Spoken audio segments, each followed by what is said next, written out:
Everybody else does a good job, puts up with me. We've butted heads at times, but I really like this guy, and I think he does do a tremendous job. And he's always trying to get Oklahoma State's name out there the very best he can. Assistant athletic director, director of athletic media relations for Oklahoma State, Gavin Lang. And we don't have these guys on the show that much, but my gosh, they work their tails off. They should have a voice. So Gavin, have a voice. Robert, how are you doing? If I had a voice, I could say one thing to Robert Allen. It would be thank you, thank you, thank you for everything that you do for Oklahoma State athletics. Yeah, I don't do much. I just talk about some of the great things I see and the fun. I do. I mean, sometimes we forget, but Dave Hunziker and I talk about this all the time. Every year when the school year starts, we're freshmen all over again, but we're also seniors again and sophomores and juniors. It's like the perpetual college experience for someone that's in kind of our shoes. And so have a blast. I was going to open this segment with a comment from a young man that just committed to Oklahoma State the other day. And then I said, nope, I can't do that. That's too close to the Gavin interview. We don't want to get anywhere, near that. So, but yeah, it is. And you got to feel that way too. I mean, you're a professional in this business, but you roll through the punches with these coaches and with these athletes every year. And I think it's kind of cool to be in college perpetually. Oh my goodness, yes. I mean, we get to be kept young by the people that we're around, right? So for us, it's the student athletes and the coaches, and then just even in my own area, we've got several students that work in this area, and so you feel the excitement and the energy and just kind of the juice of being around college sports. And I mean, that's what makes it great too. And then when you start looking at the professional side, there's people, you mentioned Dave Hunziker, John Holcomb, yourself, Casey Kendrick. There's so many different people that, one thing that Oklahoma State has that a lot of other schools don't have is just really great continuity. There really are a lot of the same cast of characters kind of from year to year because I think everyone is so bought in to what goes on here. Everybody cares so much about this place. And just like you said, there's so many good things. I mean, this is a great place to raise a family and people just do that. And there's so much to love about being here. Yeah, and you know what? That same continuity, not just in the media and the broadcasters and all that. There's been pretty good continuity in your office, and there's been pretty good continuity at Oklahoma State for the most part among coaches. Especially when I look at a guy like Kenny Gajewski, who, I mean, he's come in and taken that softball program, in meteoric time, right back up to where it had all been expected to be, and he's had job offers. I know he's had job offers from some pretty good schools out there that have pretty good bankrolls, and instead he's buying a house and looking like he's going to be a lifer here. Yeah, Kenny is a real live dude, so to speak. I mean, Yes, he he is. is. There's so many people. It just within coaches. I mean, I know I'm going to forget people, but from John Smith and Ala Bratton, Dave Smith, these are national championship coaches. Mike Gundy, Kenny Gajewski, Josh Holliday. There's just so many. You go on Chris Young, that just Yeah. make this place so great, and that it's a pleasure to work with these people day in, day out, and just kind of align with them on what it is that they're doing. Because if you're in a position like mine, you can really believe in the product that they're selling. And that makes such a difference when you actually believe in what you're doing. And people like Kenny and those others, I mean, you can believe in what they're doing. Gavin Lang with us, and I promised him we were going to get into some things outside of OSU, so I got to go back. I had Drew Davison on from the Fort Worth Star Telegram last hour, and I got to ask him, have you been watching The Last Dance? Oh yeah, I think it's like the most anticipated sports TV show, maybe the most anticipated TV show since like the Dallas finale or something. Who knows? Yeah, or the last episode of MASH or whatever. Yeah, it's like that, All right. where this is like must see stuff. So I mean, that's actually turned into my wife and I. That's been our date nights. Has been watching The Last Dance. It's been great. All right, and to get the truth out there. I mean, full disclosure here with Gavin. He's a LA guy. He's a Lakers guy, which is cool. Um, but I have to ask you, and this is what I asked Drew: the flu game, which we saw episode 9 last night. They detailed that, Yeah. and I was like, when I saw, that they told the story about the pizza and the food poisoning, and I'm like, I've never heard that before. Is this a revelation? And I asked some people in the office this morning, and Jordan Woodruff of our staff said, I knew that because I think he may have heard it from Coach Sutton, and Coach Sutton's part of the Nike family. But then I asked Drew and other people, and they said, no, we've never heard of the pizza. We always thought he had the flu. Was that a revelation for you, the food poisoning? It was. Okay. I had thought that it was the flu, like most folks had thought it was the Yeah. flu. If there's somebody too that kind of had his image protected and had several people that would go to lengths to do it for him, Michael Jordan would be the guy, right? And so if he says it's the flu, then it turns into history writes it as the flu, right? And then you end up getting this new information. There was so much new footage and cool stuff that you saw in this series. And of course, you can Yeah. make whatever argument you want to make as to how curated it was by Jordan and his people, but it was still fascinating TV. I think it was something that everybody, sports fans everywhere, would get together and watch. And one thing that's without denying is just how great of a player Michael was, Oh, and just what a pleasure it was to watch him play. yeah. I'm not. My wife is part of a office that my wife watches more NBA basketball than I do because she sees all the Thunder players. They come through their dental office because her boss is the official dentist for the Thunder.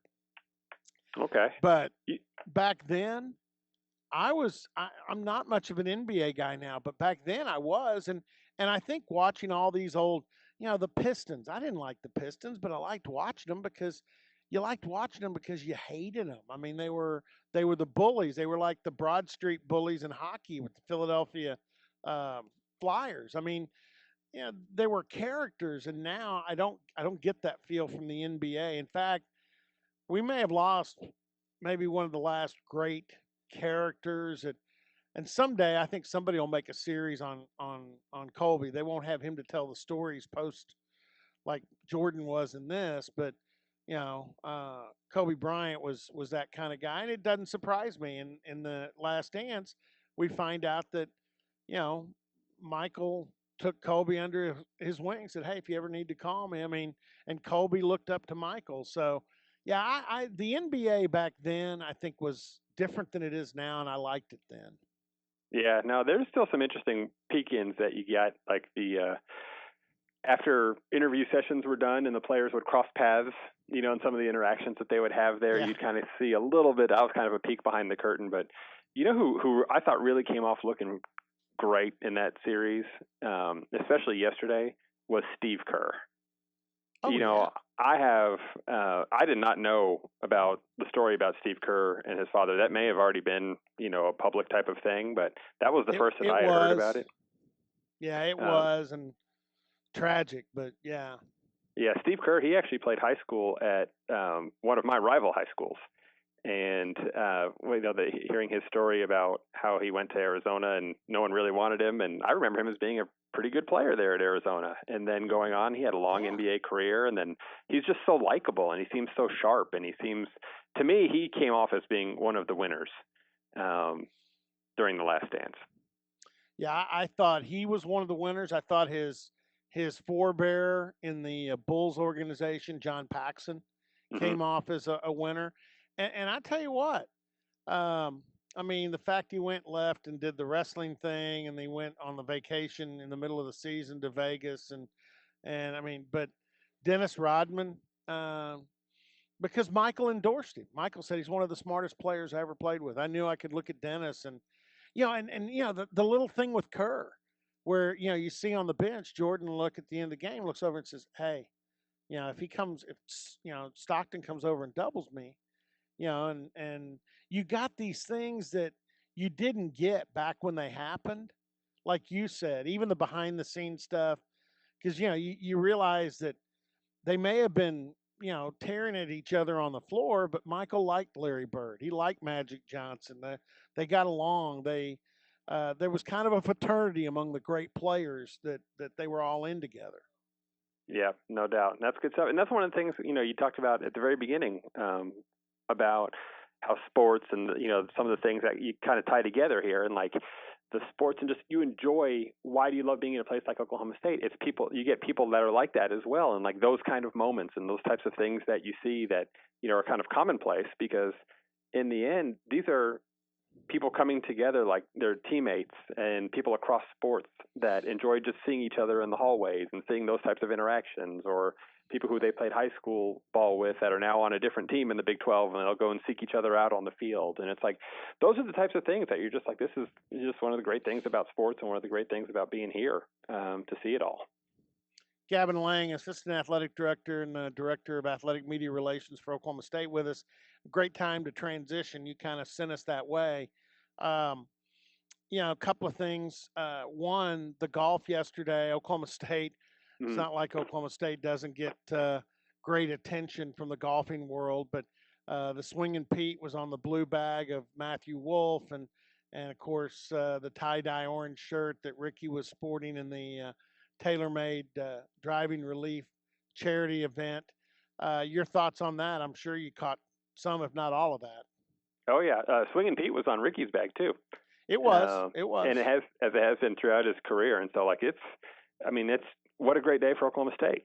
It'll be interesting to see what the ratings were, to see how many millions and millions of people got to hear about Oklahoma State, and maybe people that weren't necessarily as familiar with this place and, its status as a golf powerhouse. I mean, obviously, golf people would know that, but I would suspect, with that being one of the first live sporting events to come back, there was a lot of people who maybe weren't hardcore golf people that would know where these guys went to school. That hopefully that would be able to open up some doors. And, ultimately what I do, and I think a lot of it translates over to what you do, is just try and let people know all the great things that are happening here at Oklahoma State. And that was a great showcase of it. Yeah. I bet Alan Bratton's calling a few recruits, if not. Yeah, I mean, it was. I mean, it seemed like today, they had couched Matt Wolf and Ricky as kind of as the fun, hip Cali kids who came to Oklahoma State to go win championships and be great. And now look, here they are. They got to where they wanted to go, and like that seems a pretty good message right there. Yeah, I mean, and obviously Rory McIlroy and Dustin Johnson were favored. They ended up winning, but it was close. Ricky had the most birdies of any player.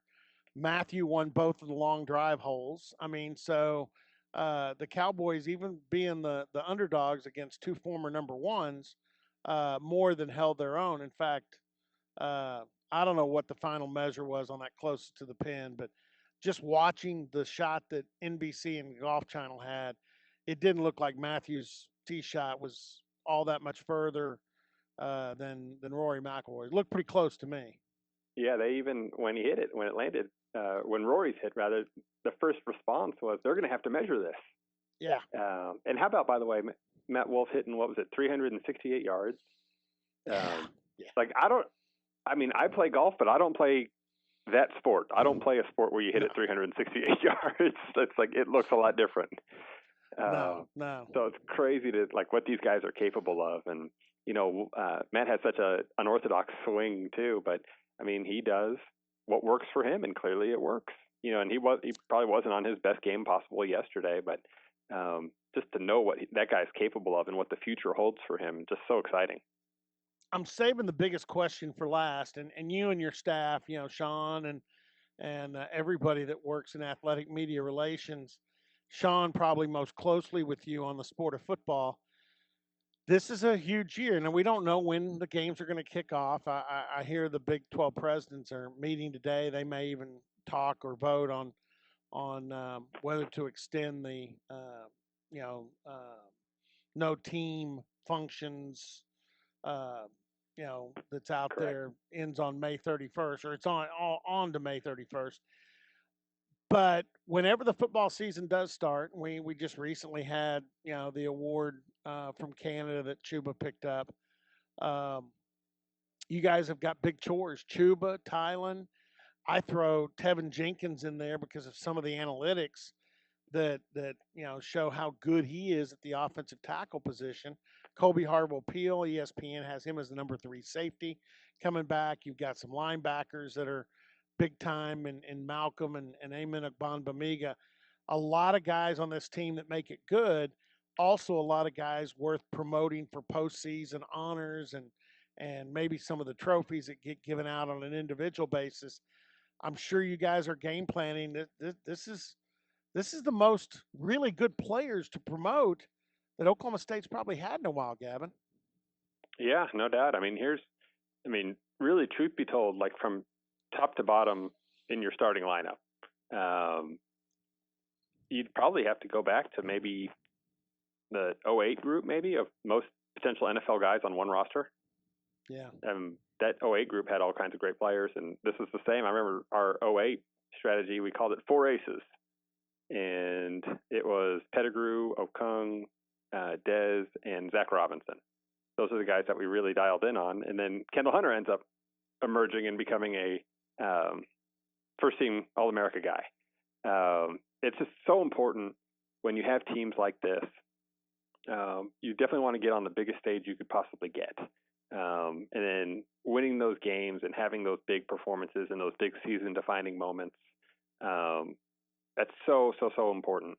As for us and our planning, of course, we get stuff together. I could tell you last year, for example, when it came to Chuba stuff, we would play games, on Saturdays. And, a typical Saturday for us is somewhere in the ballpark of, 14 hours, 15 hours or so. And then I'd be in the office Sunday morning, usually before 7 in the morning, updating Chuba's Heisman website with latest information, stats, and trying to find little nuggets that we could share in the morning with national folks and try and get the conversation steered towards Chuba. I would suspect there's going to be a lot of that same kind of stuff for Chuba, Tylen, those defensive guys as well. Colby had a tremendous year last year. He did so well, especially in the second half of the season and really kind of the final third of the season is where Colby really took off from that Iowa State game on. Where he set a school record for passes broken up. And then moving on forward, I think he had an interception maybe in 3 straight games, if memory suits me correctly. There were some fumble recoveries all in there too. So he was kind of perceived as one that kind of came from nowhere because, he was a good freshman the year before that Liberty Bowl year. He was a good freshman, but he wasn't one that was kind of an All-America level type guy. And then he had played well the front half of the season. Then he exploded the second half of the season. So he's got fantastic momentum going into the coming year. Really excited for Colby. And Trey Sterling too. I think that's a name that you didn't mention, but Trey Sterling is absolutely a guy that we've got our eye on for this coming year. Trey and some of those other guys as well, just good personalities to work with. Eamon Ogbongbemiga, what a sharp guy.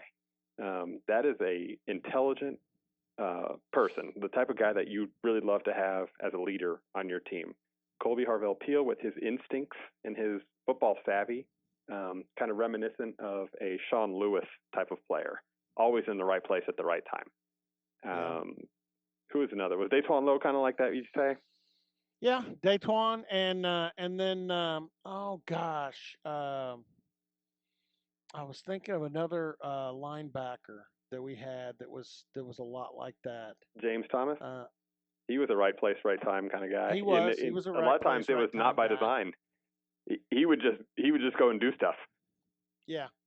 So no, there's no doubt. And then there's some guys that could come out. You mentioned Kendall Hunter in that '08 year. I look at the offensive line transfer from West Virginia in Sills. Sure. He's a former and you look at him, and we'd only had a few practices to look at him before everything ended. But I mean, he looks the part. Even challenges the head coach on the mullet aspect of it. Yeah, I think that just so exciting for what we have, no doubt about it. I mean, Dylan Galloway too, if we can keep him healthy. Yeah. I mean, that's a guy who could be a productive player. Bryce Bray still on the front half of his career, and he's got 10 starts already under his belt. And then I'll give you a guy. There's a lot of guys on the defensive line that can pop out because that's a talented group overall, and they all come back. But this one happened in the spring. Joe Bob Clemens said to me that Cameron,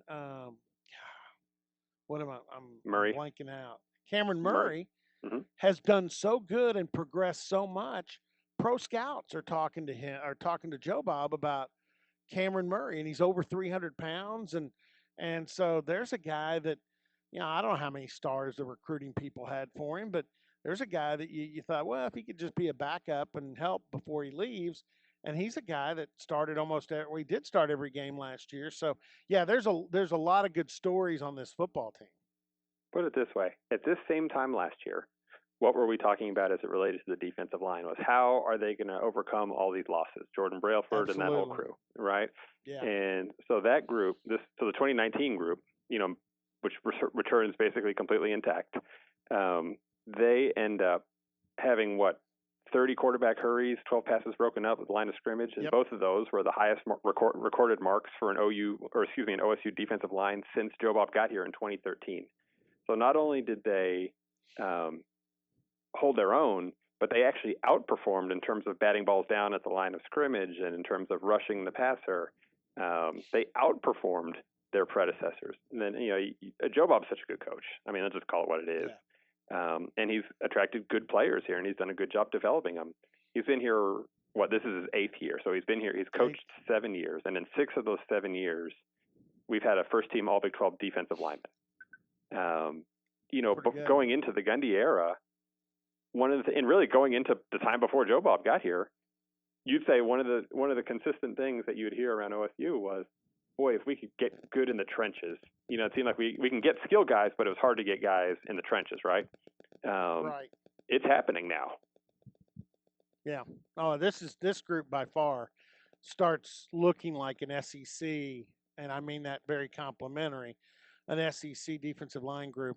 Man, I wish we had more time. We gotta say goodbye to Gavin. I knew this would happen with this.